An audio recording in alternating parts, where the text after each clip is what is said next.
Ella no buscaba destino ni título, solo la vida de su madre. Cuando la enfermedad se convirtió en sentencia, aceptó lo impensable, fingir ser quien no era. Lo que no escuchó en ese momento fue el latido de un amor que empezaba a nacer en medio de la mentira, y pronto descubriría que el precio de un contrato podía convertirse en la prueba más difícil del corazón. Ahora, querido oyente, te pido con mucho cariño que te suscribas al canal para apoyar nuestro trabajo. Y si te gustan los romances de época, no olvides dejar tu like. Tu apoyo significa el mundo para nosotros. Muchas gracias. Había una quietud extraña en la casa aquella mañana, como si hasta el aire supiera que algo estaba a punto de cambiar. Feliciana observaba a su madre dormir, el pecho subiendo apenas, el rostro pálido bajo la luz tenue que se filtraba por la ventana. La tísica había convertido cada respiración en una pequeña victoria, cada despertar en un milagro prestado. En las noches malas, el sonido de la tos atravesaba las paredes como un presagio, y Feliciana permanecía despierta, contando los silencios entre cada acceso, temiendo que alguno fuera el último. Llevaba meses así, cuidándola con lo poco que tenían, vendiendo primero los muebles, luego las telas, después las esperanzas. El médico había dejado de venir cuando el dinero se acabó, pero sus palabras permanecían como sentencia, sin tratamiento adecuado. La enfermedad seguiría su curso inexorable. Feliciana tenía 24 años y la mirada de alguien que ha aprendido a contar las monedas antes que las horas. No era hermosa de manera llamativa, pero poseía una compostura que no se quebraba, una dignidad que no pedía permiso. De su padre, un relojero que murió sin deudas pero sin fortuna, había heredado la capacidad de observar los mecanismos ocultos de las cosas. Fue en el mercado donde lo vio por primera vez. Don Sebastián Peláez no compraba nada, simplemente observaba con la atención calculadora de un jugador de ajedrez. Cuando su mirada se cruzó con la de Feliciana, ella sintió la sensación de haber sido vista de verdad, como si aquel hombre pudiera leer en su rostro todas las noches sin dormir. Él se acercó 3 días después, cuando ella salía de la botica con un frasco de láudano conseguido a crédito.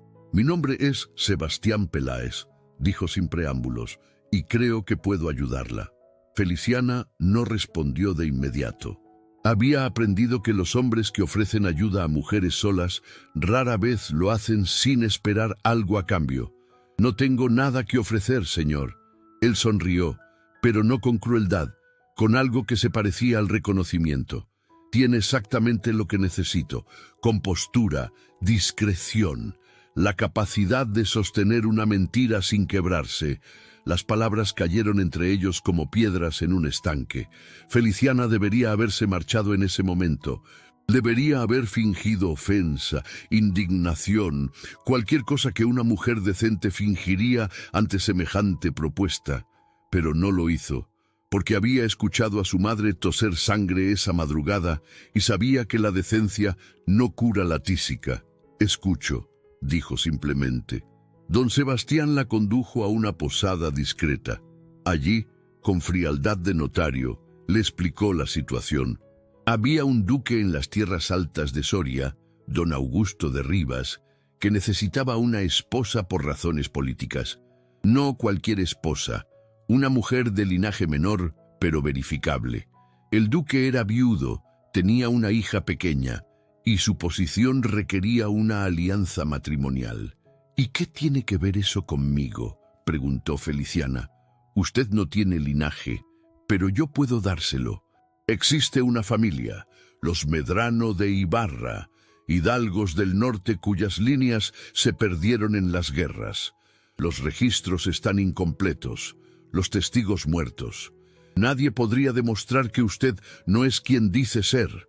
Feliciana sintió que el suelo se movía bajo sus pies. Había imaginado muchas formas de salvar a su madre, pero ninguna incluía convertirse en otra persona. «Me está pidiendo que mienta, que finja ser alguien que no soy». ¿Y qué engañe a un hombre que no me ha hecho ningún daño? Le estoy pidiendo que salve a su madre, respondió don Sebastián. El duque necesita una esposa. Usted necesita recursos. Es un intercambio.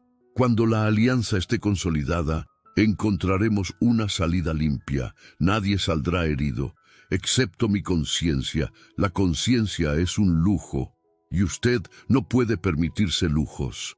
Feliciana guardó silencio. Pensó en su madre, en las noches de fiebre, en el sonido húmedo de la tos que no cesaba. Pensó en el médico que ya no venía, en el invierno que se acercaba. ¿Y si me descubren? Entonces habrá perdido.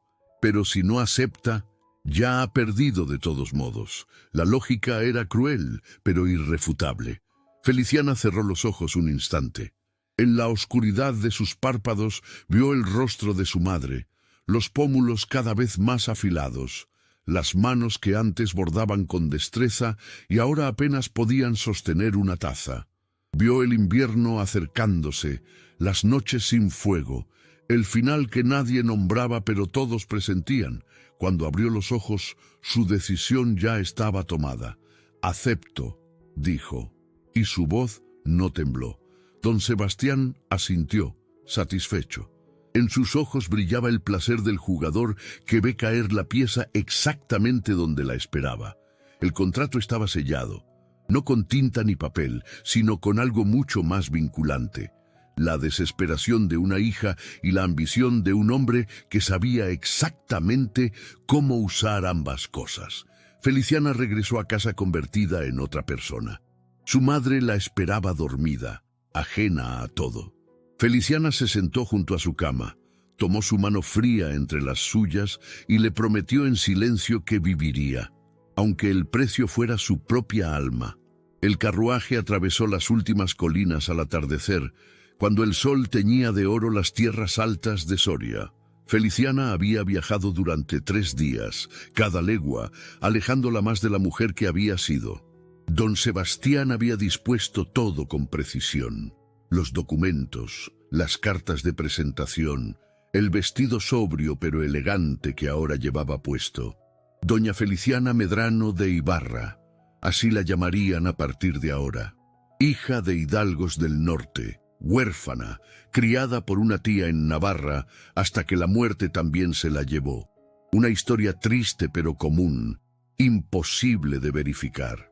Cuando el carruaje coronó la última cuesta, Feliciana contuvo el aliento. El ducado de Rivas se extendía ante ella. Campos de trigo ya segado, aldeas con tejados de pizarra y en lo alto de una colina, la casa solariega de los Rivas. No era un castillo de cuento, sino algo más austero. Piedra gris, ventanas estrechas, un jardín que mostraba el abandono de quien tiene preocupaciones más urgentes que las flores. El mayordomo la recibió con cortesía fría y la condujo por corredores donde los retratos de antiguos Rivas la observaban desde las paredes. Ella no pertenecía a ese linaje, no pertenecía a ninguno, y sin embargo, caminaba por aquellos pasillos como si tuviera derecho. Don Augusto de Rivas la esperaba en el salón principal. Feliciana había imaginado muchas versiones del hombre con quien iba a casarse. No esperaba lo que encontró. Un hombre de unos 35 años, de rostro severo pero no cruel, con ojos del color de la tierra mojada y el porte de quien carga responsabilidades que no eligió.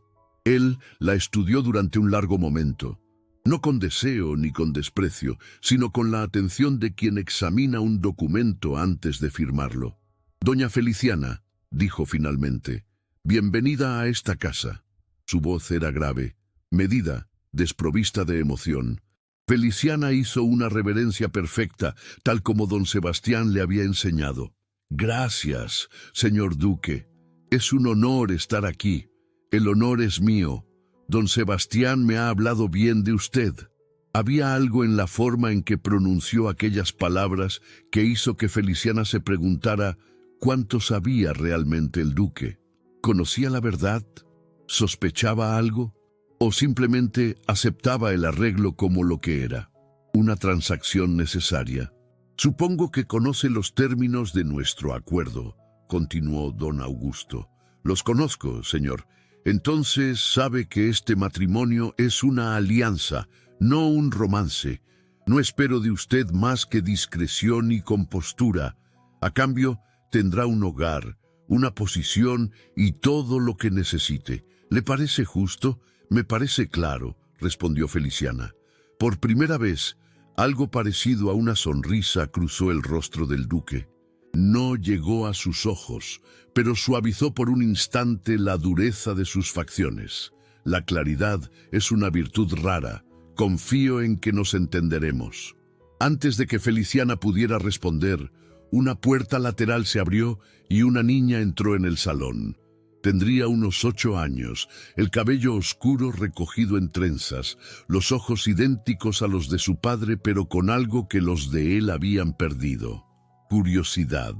Vestía de luto riguroso, y Feliciana recordó que la madre había muerto hacía menos de 2 años. «Teodora», dijo el duque con una voz ligeramente más suave. «Acércate». La niña obedeció, pero sus pasos eran cautelosos, como los de un animal que ha aprendido a desconfiar.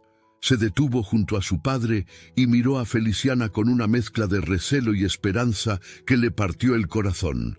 «Esta es doña Feliciana. Será mi esposa y vivirá con nosotros a partir de ahora». Teodora no dijo nada.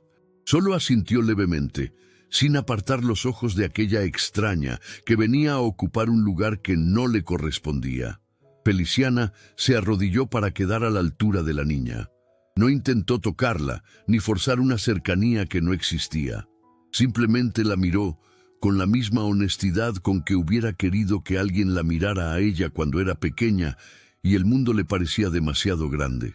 «Sé que no me conoces», dijo en voz baja, «y sé que esto debe ser extraño para ti. No voy a pedirte que me quieras, ni que confíes en mí. Solo te pido que me des tiempo».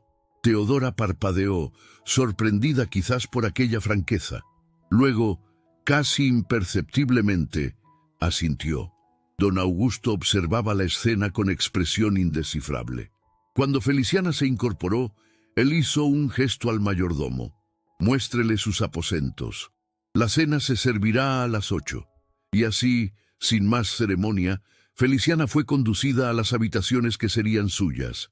Eran amplias y frías, con muebles oscuros y cortinas pesadas que apenas dejaban pasar la luz. Había un espejo en una esquina, y cuando Feliciana se miró en él, casi no reconoció a la mujer que le devolvía la mirada. Aquella noche, mientras el viento silbaba entre las piedras de la casa solariega, Feliciana se sentó junto a la ventana y pensó en su madre, tan lejos, tan enferma, tan ajena a todo lo que su hija estaba haciendo por ella. Pensó en don Augusto, en su frialdad calculada, en la soledad que se adivinaba detrás de sus ojos, y pensó en Teodora, en aquella niña vestida de negro que había perdido a su madre y ahora veía llegar a una extraña a ocupar su lugar.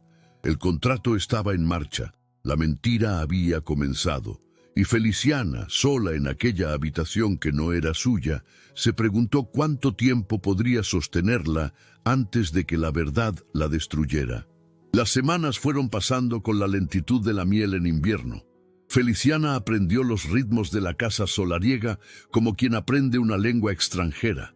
Primero, las palabras sueltas, luego las frases, finalmente, los silencios que dicen más que cualquier palabra.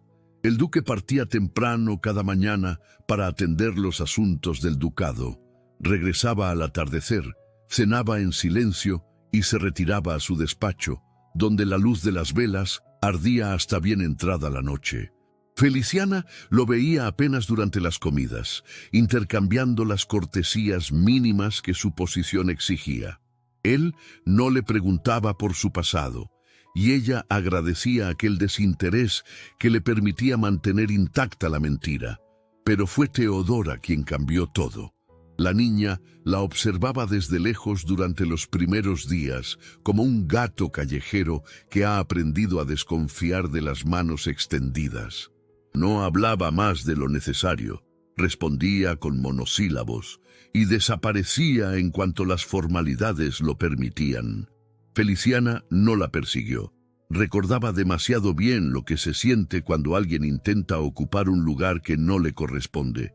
Fue en la tercera semana cuando las cosas empezaron a cambiar. Feliciana había encontrado un pequeño jardín trasero, abandonado pero no muerto, donde algunas flores silvestres resistían el otoño. Se había sentado allí a leer cuando escuchó pasos a su espalda. «¿Qué hace aquí?». La voz de Teodora sonaba más curiosa que hostil. Feliciana cerró el libro sin prisa. Buscaba un lugar tranquilo. «¿Te molesta?». La niña negó con la cabeza.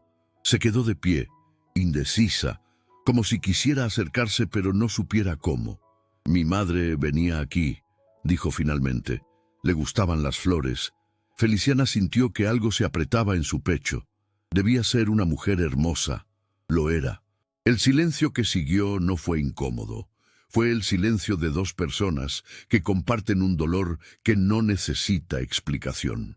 Teodora se sentó en el banco, dejando un espacio prudente entre ellas, y durante un largo rato simplemente permanecieron allí, mirando las flores que la madre de la niña había plantado y que seguían creciendo sin ella. A partir de ese día, Teodora comenzó a buscarla, al principio con excusas, una pregunta sobre un bordado, una duda sobre una lectura. Luego, sin excusas, simplemente apareciendo donde Feliciana estuviera, sentándose cerca, escuchando. No pedía que la abrazara ni que le contara cuentos. Solo pedía presencia. Y Feliciana, que había crecido sabiendo lo que significa necesitar a alguien que simplemente esté ahí, se la dio sin condiciones. Don Augusto notó el cambio antes de comprenderlo. Una noche, durante la cena, observó cómo Teodora le preguntaba a Feliciana sobre las estrellas y cómo ella respondía con paciencia, dibujando constelaciones imaginarias en el aire con los dedos. La niña reía, algo que no había hecho desde la muerte de su madre, y el sonido de aquella risa atravesó la coraza del duque como una flecha inesperada. Después de la cena, cuando Teodora ya se había retirado, don Augusto detuvo a Feliciana en el corredor. «Gracias», dijo simplemente. Feliciana lo miró sin comprender. «¿Por qué, señor? Por mi hija. Hace meses que no la veía sonreír así». Había algo en su voz que Feliciana no había escuchado antes. No era gratitud formal ni cortesía obligada. Era algo más vulnerable, más humano. Por un instante, el duque dejó de ser el hombre severo que administraba un ducado y se convirtió en un padre que había visto sufrir a su hija sin poder consolarla. «Teodora es fácil de querer», respondió Feliciana. «No tiene mérito». Don Augusto negó con la cabeza. «Tiene todo el mérito. Otros lo han intentado y han fracasado». No dijo más, pero sus ojos permanecieron en los de ella un momento más largo de lo necesario. Luego inclinó la cabeza en un gesto de despedida y se alejó por el corredor, dejando a Feliciana con el corazón latiendo de una forma que no debería latir. Esa noche, sola en su habitación, Feliciana escribió una carta a su madre. No podía contarle la verdad, pero podía decirle que estaba bien, que el tratamiento continuaba, que pronto podrían verse. Don Sebastián había cumplido su parte del acuerdo. El dinero llegaba puntualmente y las noticias que recibía indicaban que la salud de su madre mejoraba lentamente. La tísica no había desaparecido, pero había retrocedido lo suficiente para permitir esperanza. El problema era que la esperanza venía acompañada de culpa. Cada sonrisa de Teodora, cada gesto amable de don Augusto, cada día que pasaba en aquella casa que no era suya, añadía peso a la mentira. Feliciana había aceptado el contrato creyendo que podría mantener la distancia, cumplir su papel y marcharse cuando llegara el momento sin dejar heridas profundas. Ahora comprendía que se había engañado a sí misma. Teodora la necesitaba, y ella, sin quererlo, sin buscarlo, había empezado a necesitar a Teodora, y luego estaba don Augusto. Feliciana se prohibía pensar en él de cierta manera, pero los pensamientos prohibidos son los más difíciles de controlar. Notaba cómo él la miraba durante las cenas, cómo su voz se suavizaba cuando le hablaba, cómo buscaba excusas para prolongar las conversaciones que antes terminaba con prisa. No era amor todavía, quizás ni siquiera era afecto, pero era algo, un principio de algo. Y ese principio la aterrorizaba, porque don Sebastián había sido claro. Cuando la alianza estuviera consolidada, cuando su presencia ya no fuera necesaria, encontrarían una salida. Ella desaparecería de la vida de aquellas personas como si nunca hubiera existido. Esa era la promesa, ese era el plan. El problema era que los planes no contemplan los sentimientos. Una tarde, mientras paseaba con Teodora por el jardín, la niña le tomó la mano sin previo aviso. Fue un gesto pequeño, casi insignificante, pero Feliciana sintió que algo se rompía dentro de ella, o quizás se reparaba. Ya no estaba segura de la diferencia. ¿Te quedarás siempre?, preguntó Teodora. Feliciana no supo qué responder. La verdad era imposible, y la mentira se le atragantó en la garganta. Así que hizo lo único que podía hacer. Apretó la mano de la niña y guardó silencio. Y en ese silencio supo que el contrato había dejado de ser un acuerdo para convertirse en una trampa. Una trampa que ella misma había ayudado a construir y de la que ya no sabía cómo escapar. El invierno llegó a las tierras altas de Soria con una suavidad inesperada. Las primeras nieves cubrieron los campos como un manto de silencio, y la casa solariega de los Rivas se transformó en un refugio contra el frío del mundo exterior. Dentro de aquellos muros de piedra, algo que se parecía a la felicidad había comenzado a crecer. Feliciana ya no comía sola en su habitación. Ahora compartía las 3 comidas del día con don Augusto y Teodora, y las conversaciones que antes se limitaban a cortesías formales habían dado paso a intercambios más profundos. El duque le preguntaba su opinión sobre los asuntos del ducado, escuchaba sus respuestas con atención genuina, y a veces, cuando ella decía algo que lo sorprendía, una sonrisa fugaz cruzaba su rostro severo. Teodora, por su parte, había dejado de vestir luto riguroso. Fue decisión suya, tomada una mañana de diciembre, cuando bajó al desayuno con un vestido malva antiguo que había pertenecido a su madre. Don Augusto la miró con ojos húmedos, pero no dijo nada. Feliciana entendió que aquel cambio significaba más que un simple vestido. Era el permiso que la niña se daba a sí misma para seguir viviendo. La Nochebuena la pasaron juntos, los 3, frente a la chimenea del salón principal. Teodora se había quedado dormida con la cabeza apoyada en el regazo de Feliciana, y don Augusto las observaba desde su sillón con una expresión que ella no supo interpretar. «Es extraño», dijo él en voz baja para no despertar a la niña. «Hace un año, esta casa era un lugar de sombras. Ahora parece diferente». Feliciana acarició el cabello de Teodora con dedos suaves. «Las casas no cambian, señor.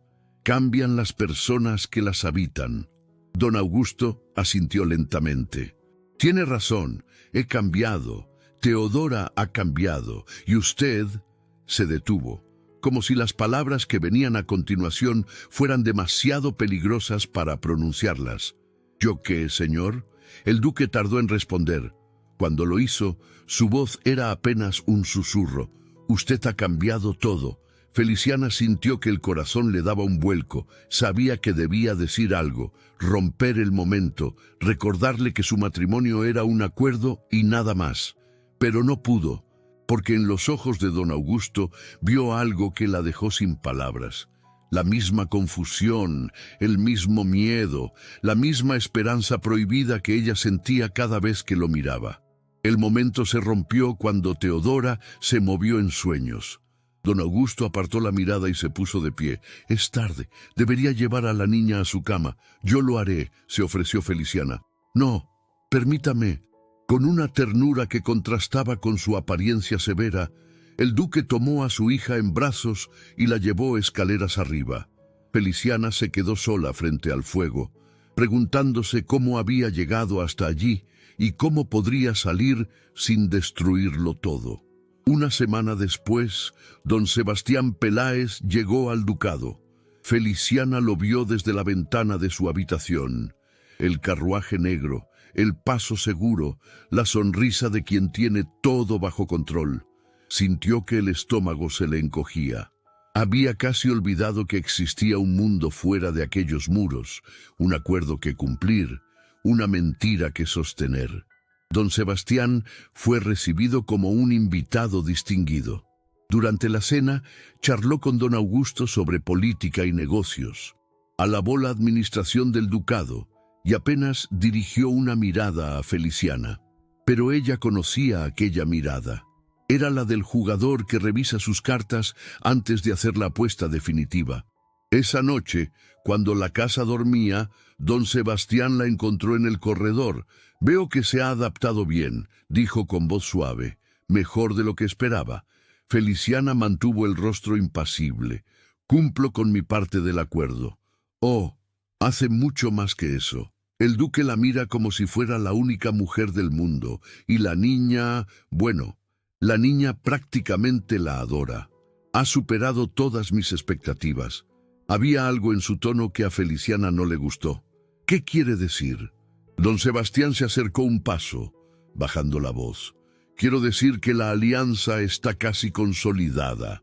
En primavera, cuando se firmen los acuerdos comerciales, mi posición quedará asegurada. Y entonces, bueno, entonces llegará el momento de pensar en la salida. Feliciana sintió que el suelo se movía bajo sus pies.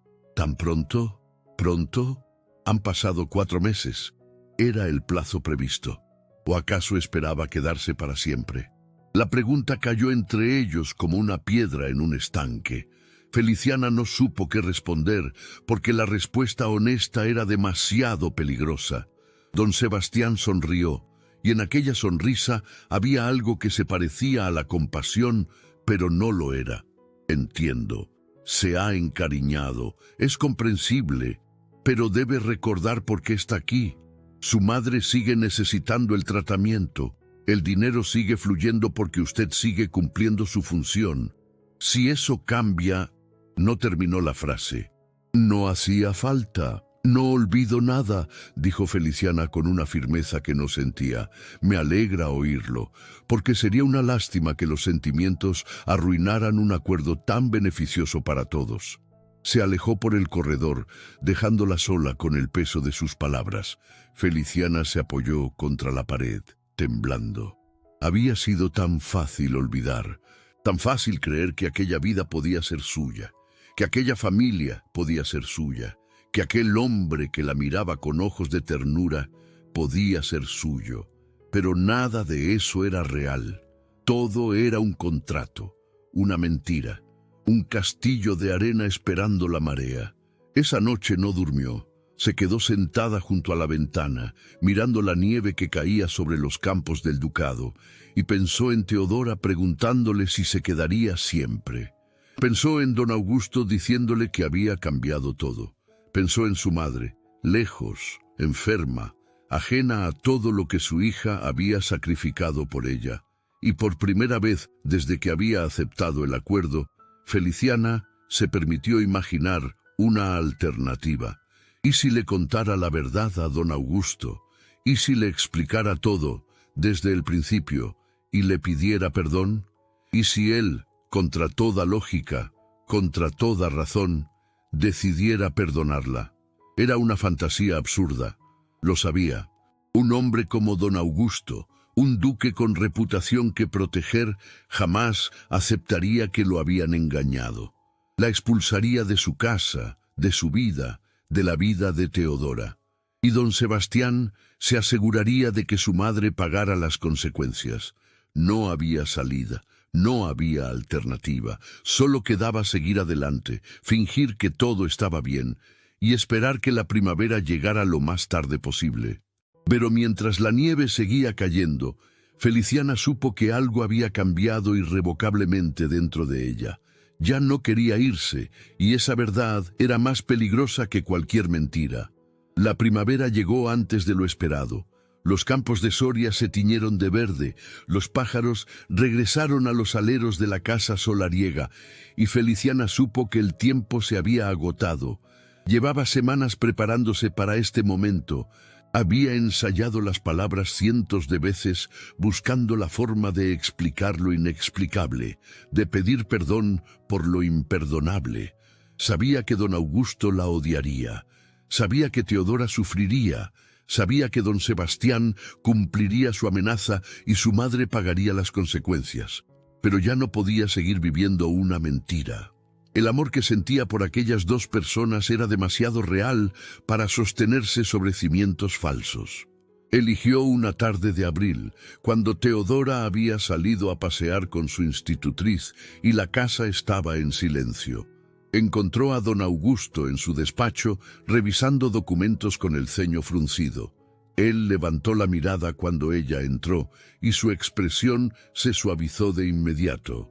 «Feliciana, ¿ocurre algo?» Ella cerró la puerta a su espalda. Las manos le temblaban. «Necesito hablar con usted, señor. Es importante». Don Augusto dejó los papeles a un lado y le indicó que se sentara. Pero Feliciana permaneció de pie. Si se sentaba, perdería el valor. «Lo que voy a decirle», comenzó, pero las palabras se le atragantaron. El duque la observaba con preocupación genuina. Aquella preocupación, aquel afecto que no merecía, le partió el corazón. «Puede decirme lo que sea», dijo él con voz suave. «Confío en usted». Esas 3 palabras fueron como un puñal. Feliciana sintió que las lágrimas le quemaban los ojos. «No debería confiar en mí». Don Augusto frunció el ceño. «¿Por qué dice eso?» Antes de que pudiera responder, la puerta del despacho se abrió de golpe. Don Sebastián entró sin anunciarse, con una carta en la mano y una expresión que Feliciana no supo interpretar. ¿Era triunfo? ¿Era alarma? Era las dos cosas a la vez. «Lamento interrumpir», dijo sin rastro de disculpa en la voz. «Pero hay un asunto urgente que requiere su atención, señor duque». Don Augusto se puso de pie, visiblemente irritado. «¿Qué asunto puede ser tan urgente que no puede esperar?» Don Sebastián miró a Feliciana durante un instante. En sus ojos había algo que se parecía a una advertencia. Un asunto privado, concerniente a ciertos acuerdos. El duque tomó la carta que le ofrecían. A medida que leía, su rostro fue transformándose. La suavidad desapareció. La preocupación dio paso a algo más frío, más duro. Cuando terminó de leer, sus ojos buscaron los de Feliciana, y ella supo que todo había terminado. «¿Es esto cierto?», preguntó con voz que no reconoció. Feliciana no había visto la carta, pero no necesitaba verla. Sabía lo que contenía. Don Sebastián, por alguna razón que no comprendía, había decidido revelar la verdad antes de que ella pudiera hacerlo. «Señor, yo iba a... ¿Es esto cierto?», repitió el duque, y esta vez su voz era un trueno contenido. Feliciana bajó la mirada. Sí, el silencio que siguió fue el más terrible que había experimentado en su vida. Peor que el silencio de las noches junto a la cama de su madre enferma. Peor que el silencio del acuerdo que había sellado con don Sebastián. Este era el silencio de algo que se rompe y no puede repararse. «Fuera», dijo don Augusto. Feliciana levantó la mirada. «Por favor, déjeme explicar. He dicho fuera». No gritó. No hacía falta. La frialdad de su voz era peor que cualquier grito. Feliciana sintió que las piernas apenas la sostenían, pero se obligó a caminar hacia la puerta. Antes de salir, se volvió una última vez. «Todo lo que siento por usted y por Teodora es real. La mentira fue el principio, pero el amor, no pronuncie esa palabra», la interrumpió el duque. «No tiene derecho». La puerta se cerró entre ellos como una sentencia. Feliciana no supo cómo llegó a su habitación. Las horas siguientes fueron una niebla de lágrimas y terror. Esperaba que en cualquier momento vinieran a expulsarla, a arrojarla a los caminos sin nada más que la ropa que llevaba puesta. Pero nadie vino.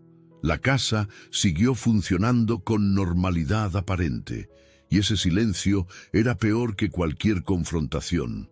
Al anochecer, una criada le trajo una bandeja con comida que no pudo tocar. También le trajo un mensaje. El señor duque solicitaba que permaneciera en sus aposentos hasta nuevo aviso. No era una petición, era una orden. 2 días pasaron así. 2 días de encierro, de incertidumbre, de agonía. Feliciana no sabía qué estaba pasando fuera de aquellas paredes. No sabía si don Augusto había hablado con Teodora, si la niña sabía la verdad, si la odiaba. No sabía qué había pasado con don Sebastián, ni por qué había decidido traicionarla. Una vez, en la madrugada del segundo día, escuchó pasos frente a su puerta, pasos pequeños, vacilantes. Teodora. Feliciana se levantó de la cama y apoyó la mano contra la madera, imaginando a la niña al otro lado, confundida, asustada, buscando respuestas que nadie le daba. Quiso abrir, quiso abrazarla, quiso explicarle que el cariño nunca había sido mentira, pero la puerta permaneció cerrada y los pasos se alejaron en el silencio de la noche. Al tercer día, la puerta se abrió y don Augusto entró. Estaba más pálido que de costumbre, con ojeras que delataban noches sin dormir. Su expresión era impenetrable, pero algo en sus ojos había cambiado. Ya no había frialdad. Había algo peor, tristeza. He hablado con don Sebastián, dijo sin preámbulos. Me ha contado todo. El acuerdo, la identidad falsa, su madre enferma, todo. Feliciana se puso de pie, pero no se atrevió a acercarse. Señor, yo... Él levantó una mano para silenciarla. Déjeme terminar. He pasado 3 días tratando de entender cómo la mujer que creía conocer pudo engañarme de esta manera. 3 días preguntándome si todo fue una actuación, si cada palabra, cada gesto, cada sonrisa fue parte de un plan calculado para manipularme. No fue así, susurró Feliciana. Lo sé, dijo él, y su voz se quebró casi imperceptiblemente. Eso es lo peor. Sé que no fue así. Sé que lo que sentía, lo que siente, es real, y eso hace que el engaño sea aún más difícil de perdonar. Feliciana sintió que las lágrimas volvían a brotar. ¿Qué va a pasar ahora? Don Augusto tardó en responder. Cuando lo hizo, su voz era apenas un susurro. No lo sé.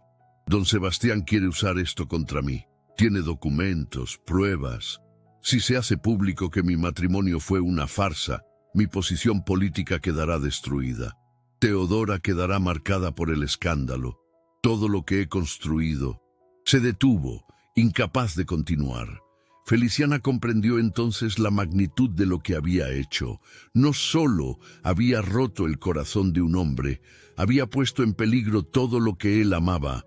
Lo siento, dijo, y las palabras sonaron absurdamente pequeñas. Lo siento mucho. Don Augusto la miró durante un largo momento. En sus ojos había dolor, había rabia, había algo que podría haber sido amor si las circunstancias fueran otras. Yo también, dijo finalmente, y salió de la habitación, dejándola sola con el peso de todo lo que había destruido. Fue Teodora quien le trajo la noticia. La niña entró en su habitación sin llamar, con el rostro pálido y los ojos enrojecidos. Feliciana se levantó de inmediato, olvidando por un momento que no tenía derecho a consolarla. Don Sebastián va a contarlo todo, dijo Teodora con voz temblorosa. Lo escuché hablar con mi padre. Dice que si no le dan lo que quiere, hará público el engaño. Dice que arruinará a nuestra familia. Feliciana sintió que el mundo se detenía. ¿Qué quiere? Teodora negó con la cabeza. No lo sé, pero mi padre está desesperado. Nunca lo había visto así. En ese momento, Feliciana comprendió lo que debía hacer. Don Sebastián la había usado como peón en un juego que ella nunca entendió del todo. Había creído que el objetivo era la alianza política, pero ahora veía la verdad. El objetivo siempre había sido el poder sobre don Augusto. Y mientras ella permaneciera en silencio, mientras el secreto siguiera siendo un arma, don Sebastián seguiría teniendo poder.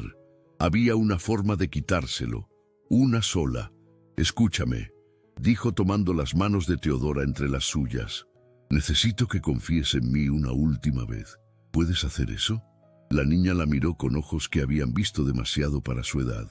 «¿Vas a irte?» Feliciana sintió que el corazón se le rompía.